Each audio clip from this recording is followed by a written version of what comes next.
Au nom du Père et du Fils et du Saint-Esprit, ainsi soit-il. Chers fidèles, vous venez d'entendre cet évangile dans lequel l'Église nous rappelle que Jésus a voulu être tenté. Et en effet, le prophète Job nous dit dans la Sainte Écriture que militia est vita super terram. La vie sur la terre, c'est un combat. Pourquoi c'est un combat? Eh bien, parce que justement, nous devons lutter contre les tentations. Et Dieu permet, il est vrai, que nous soyons tentés. Même parfois, on lit dans la vie des saints que les saints ont été tentés en matière grave. Et donc, voyez, la vie, c'est une épreuve pour mériter le ciel éternel. Et donc, voilà que les tentations sont le lot, comme on dit, de tous les hommes. Nous tous, nous sommes confrontés dans notre vie à la tentation. Il est important, donc, de parler de la tentation pour nous-mêmes et aussi, il est vrai, pour les autres, parce que nous devons être capables de conseiller ceux qui sont tentés, ceux qui sont éprouvés, ou même ceux qui sont tombés après la tentation. Il y a quelque temps, je vous ai parlé de la tentation d'Adam et Ève, qui nous donne l'exemple de ce qu'il ne faut pas faire, n'est-ce pas, puisqu'ils sont tombés dans la tentation. Aujourd'hui, nous avons l'exemple de ce qu'il faut faire avec Jésus, qui est tenté par le démon. Et donc, Jésus a voulu être tenté. Donc, la tentation, cependant, que Jésus a eue est bien différente de la nôtre, parce que donc Jésus a voulu être tenté pour nous donner l'exemple de ce que nous devons faire. Et attention, la tentation de Jésus était seulement externe. Donc, il a été tenté sous apparence de bien. Donc, le démon lui a cité la Sainte Écriture, la parole de Dieu, mais Jésus n'a rien ressenti au-dedans de son âme de la tentation.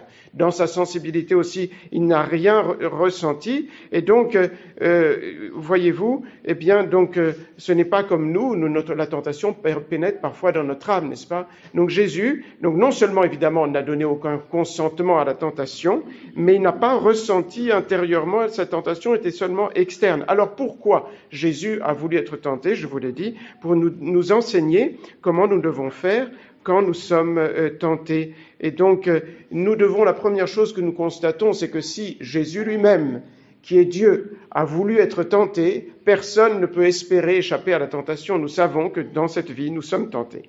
Mais par qui sommes-nous tentés?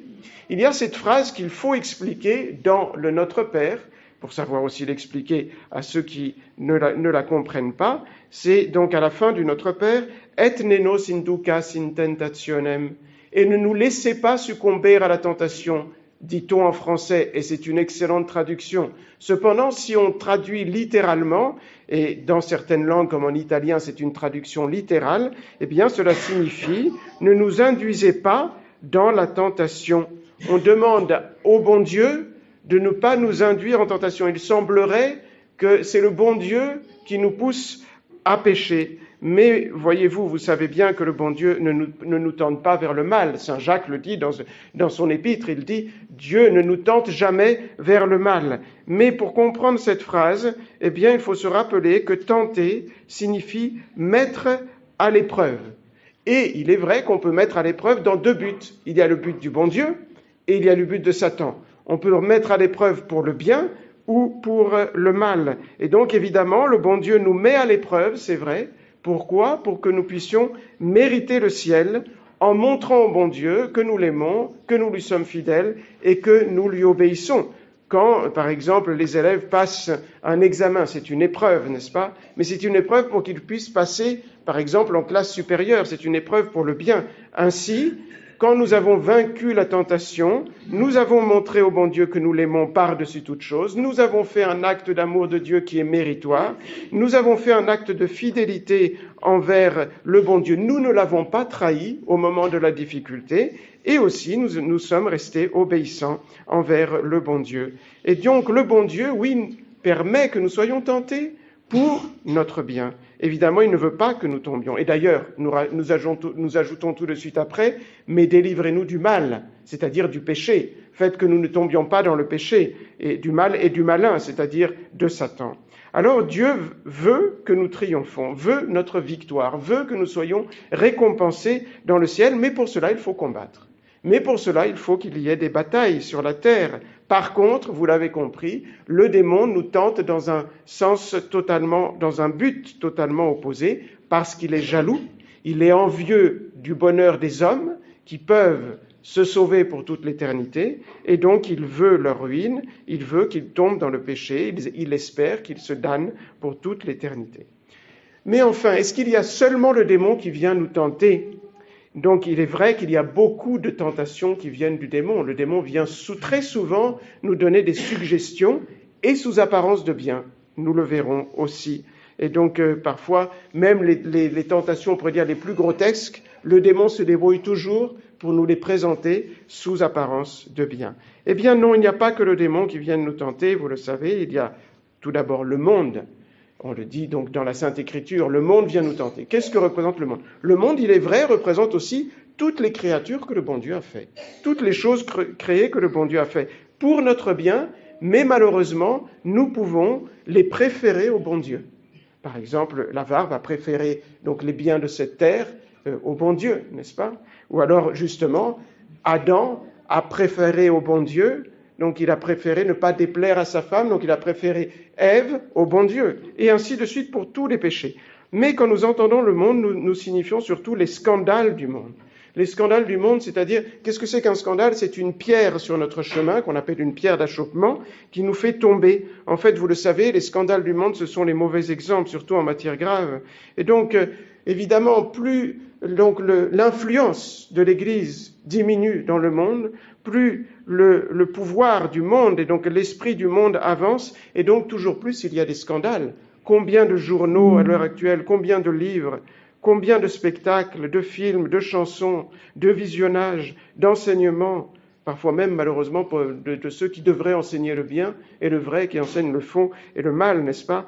Combien de lois, combien de personnes qui sont scandaleuses à l'heure actuelle, n'est-ce pas ? Et vous savez que les saints recommandent en particulier pour tous les âges, mais particulièrement pour les plus jeunes, de faire attention aux mauvais compagnons, aux mauvais amis. Ce sont ceux qui poussent vers le péché, surtout en matière grave. Il est vrai que nous devons nous demander, est-ce que moi aussi, dans ma vie, je n'ai pas parfois été objet de scandale ? Est-ce que moi aussi, parfois, par mes paroles, par mes conseils, par ma conduite, je n'ai pas donné, donc en tout cas, le mauvais exemple, donc en matière plus ou moins grave ? Et enfin, il y a un autre tentateur. Il y a le démon, il y a le monde, et n'oublions pas, il y a un troisième tentateur. Celui-là, il nous talonne toujours. C'est notre ombre, il ne nous quitte jamais, et c'est nous-mêmes. Voyez-vous, même si nous allons dans un désert, même donc s'il n'y avait personne qui puisse nous tenter, même si le démon n'avait pas la permission de venir nous tenter, nous serions toujours avec nous-mêmes, nous serions toujours nous-mêmes, c'est-à-dire que nous aurions toujours des tendances vers le mal. Évidemment, ces tendances vers le mal ne viennent pas de Dieu, elles viennent du péché, n'est-ce pas ? Elles viennent du péché originel qui a fait des blessures dans notre âme, des tendances vers le mal. Nous n'avons plus la maîtrise de nous-mêmes depuis le péché originel. Et aussi, ne l'oublions pas, eh bien, nous sommes pour nous-mêmes, parfois un danger à cause de nos péchés, donc nos péchés personnels que nous avons faits dans le passé. Il ne faut jamais l'oublier. C'est une chose dont nous devons bien nous rendre compte pour progresser dans la vie spirituelle, pour nous comprendre nous-mêmes.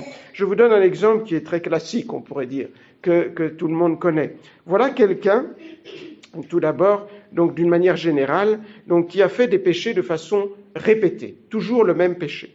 Il se repent, il se confesse très bien, il reçoit le pardon de Dieu, le bon Dieu pardonne toujours, il ne refuse jamais son pardon, mais attention, cette personne doit être prudente, parce qu'elle a reçu le pardon de Dieu, l'habitude mauvaise qu'elle a acquise en répétant les péchés a diminué, parce qu'il y a la grâce de la confession qui est guérissante, qui diminue la mauvaise habitude de le penchant vers le mal, mais le penchant vers le mal reste toujours. Il va se retrouver avec lui-même, il ne faut pas croire parce qu'il s'est confessé qu'il est devenu un saint, qu'il n'aura plus aucun problème avec donc ce péché. Et l'exemple classique, c'est celui de l'alcool qu'on donne toujours, n'est-ce pas ? Quelqu'un qui s'est malheureusement adonné à l'alcool, ce qu'on appelle un alcoolique, il se confesse, très bien, il reçoit le pardon de Dieu, mais attention, il doit savoir que quand il va sortir du confessionnal, même si la tendance à boire a diminué, elle restera toujours pour le moment.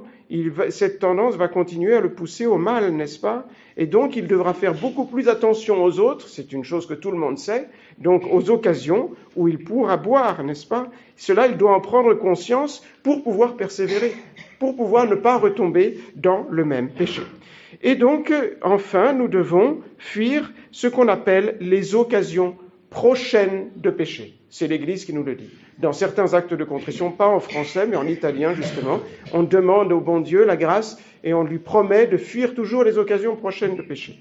Les occasions prochaines de péché, ce sont justement ces occasions, ces circonstances, ces actions, ces personnes, ces choses qui font qu'une personne, presque infailliblement, elle sait que si elle est dans ces situations-là, eh bien, elle va tomber dans le péché mortel. Et comme je vous le disais, il y a beaucoup de péchés qui sont dus à des imprudences. Donc cela aussi, nous devons donc le savoir. Il ne faut pas nous exposer donc au danger prochain de pécher mortellement. Alors, il y a des occasions prochaines de péché qui sont pour tout le monde. Tout le monde, on pourrait donner plusieurs exemples, mais tout le monde n'a pas le droit de s'exposer donc à un danger prochain de péché qui est pour tout le monde. Et puis, comme je vous l'ai dit, il y a des occasions prochaines de péché qui sont non pas pour tout le monde, mais pour telle ou telle personne qui devra être plus prudente qu'une autre, sachant aussi bien, les péchés qu'elle a commis donc dans le passé. Je vous donne un exemple.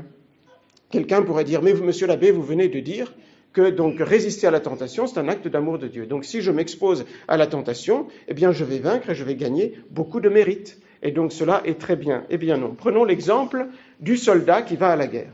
Si le soldat qui va à la guerre, il se met dans la tranchée parce que c'est la guerre, il prend son fusil et il est prêt à tirer avec prudence justement quand il le faut, eh bien celui-là, il peut bien espérer vaincre et avec honneur, n'est-ce pas ? Par contre, si le soldat qui est à la guerre, il est un peu écervelé, et il sort de la tranchée, et il s'expose donc au tir de tous, et il commence à gesticuler dans tous les sens, vous comprenez que s'il se fait tuer, c'est vraiment de sa faute, parce qu'il n'a pas été prudent. Nous, quand on va en montagne, n'est-ce pas, tous ceux qui vont en montagne le savent, surtout quand on va en montagne avec les plus jeunes, n'est-ce pas, celui qui n'a jamais fait de montagne, avec un enfant qui n'a jamais fait de montagne, quand on arrive en haut sur le sommet, il y a toujours quelques enfant qui veut aller tout près, puis qui fait un peu l'imbécile sur le bord. Et ils disent, ça c'est interdit. Si tu fais comme cela, si tu commences à faire l'équilibre sur le bord, tu vas finir par tomber. Et donc tu dois te mettre toujours en retrait du ravin. Eh bien, c'est une image de celui qui ne fait pas attention aux occasions donc prochaines de péché. Et celui qui le fait volontairement, qui se met donc malgré le danger volontairement en occasion prochaine de péché, évidemment en le sachant, eh bien il a déjà péché. Pourquoi il a déjà péché ? Parce qu'il accepte déjà de faire le mal, cette possibilité sans doute de faire le mal. Alors il y a une exception. Donc c'est ce qui pousse quelqu'un à être dans le danger et donc à s'exposer au péché, c'est son devoir, c'est son obligation. Donc il y a une circonstance, par exemple, inévitable. Alors celui-là, il peut être tout à fait tranquille. Il peut être tranquille parce que il peut et il doit compter sur l'aide du bon Dieu. Le bon Dieu ne l'abandonnera pas, parce que suivant l'obligation qu'il a, la charge qu'il a, le devoir qu'il a, eh bien le bon Dieu ne l'abandonnera pas. Et donc, voyez-vous, une dernière chose qu'il est bien de savoir pour les gens du monde, je ne pense pas pour vous, mais il y a des gens du monde qui sont si ignorants de la religion, qui pensent, trompés évidemment par le démon, que le meilleur moyen de faire cesser une tentation, parce que tous nous avons des tentations, c'est de céder à la tentation, c'est-à-dire de commettre un péché. Après, ils se disent, comme ça, il n'y a plus de tentation. C'est exactement le contraire. D'abord, on n'a pas le droit de faire jamais aucun péché volontairement, bien sûr, mais c'est exactement le contraire. Celui qui cède à la tentation, il croit être libéré de la tentation, mais la tentation va revenir encore plus vite. Et il risque petit à petit même de devenir esclave de ce péché. C'est le cas de celui qui boit, n'est-ce pas ? Il ne peut pas se dire, là, je vais céder une fois, comme ça, je suis tranquille. Non, parce que s'il cède une fois, après, il va céder une deuxième fois, et ainsi de suite. Comme on dit, si vous donnez un doigt au démon, il va ensuite vous manger complètement, n'est-ce pas ? Donc, la conclusion, c'est d'une part, pas de présomption, il faut être prudent, donc parce qu'il y a des tentations, même pour les saints qui ont eu des tentations, et de l'autre côté, et ça je ne l'ai pas dit, et je vais insister là-dessus pour finir, il ne faut avoir aucune crainte. Parce qu'il y a la Sainte Vierge Marie qui nous aide dans nos tentations, parce que nous avons Jésus qui habite dans notre âme et qui nous aide à ne pas tomber dans la tentation. Et donc, si nous ne voulons pas consentir, nous ne consentirons pas. Nous serons tentés, mais nous ne ferons pas de péché. Parfois même, la tentation pourra être très forte, mais nous ne consentirons pas parce qu'il y a le bon Dieu qui nous aidera. Alors, il est vrai, demandons à la Vierge Marie, chers fidèles, chers enfants, chères sœurs, aussi de comprendre les tentations sous apparence de bien. Les tentations sont toutes sous apparence de bien, n'est-ce pas? Mais donc, quelquefois, il faut faire un peu plus attention parce que le démon est malin. Et donc, il va couvrir le mal sous un bien, de sorte qu'il espère que nous ne nous en apercevions pas. Prenons des exemples. Il n'y a pas de doctrine horrible, hérétique, qui ne puisse être présentée sous une apparence de bien. Il n'y a pas de crime, les plus honteux qui soient, que le démon est assez habile et assez intelligent pour proposer sous une apparence de bien. Jésus le dit dans l'Évangile. Viendra, dit-il à ses apôtres, une heure où on vous mettra à mort pour rendre gloire à Dieu. Évidemment, c'est une tentation sous apparence de bien dans laquelle des gens tombent parce que, évidemment, ils sont pris par l'esprit donc du démon. Vous voyez comme le démon peut renverser les rôles et donc faire croire que les fautes les plus graves sont des bagatelles, par exemple. Alors, quand nous avons découvert la tromperie du démon, il faut fuir tout de suite, n'est-ce pas?